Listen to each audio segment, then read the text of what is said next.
All right, so in this short training, I'm going to show you how to navigate through the course listings.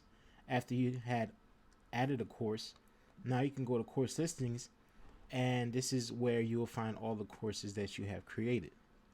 Now, when it comes to these tabs right here, you'll find that there's several different options.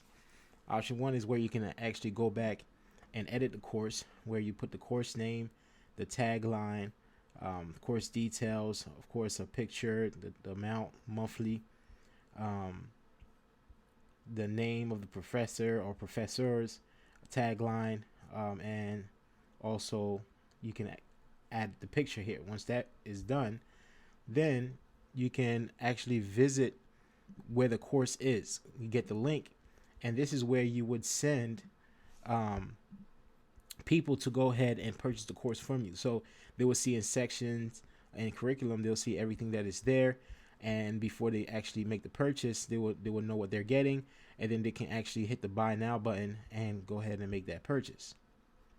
Now from there, you can actually view course. So once it's created and you want to view it for yourself, you can go to view course and you'll see all the details here, and then you go to my courses and you would be able to actually click here to go inside of the course for you to go ahead and view it yourself. All right.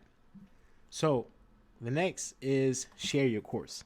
Now, if there is somebody else who that you know, or somebody on your team who has IC Smart Member, what you want to do, if you have a successful course sales and you want to share that with your team, you can go ahead and hit this button right here. It gives you this number, and they would be able to go ahead and import the course here, which I'll go ahead and talk about in future module.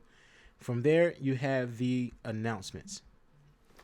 Now, the announcements, what you'll be able to do is you'll be able to, if you have any new updates for the training, you'll be able to go ahead and put it here, submit it, and everybody who has the course will be able to get that announcement.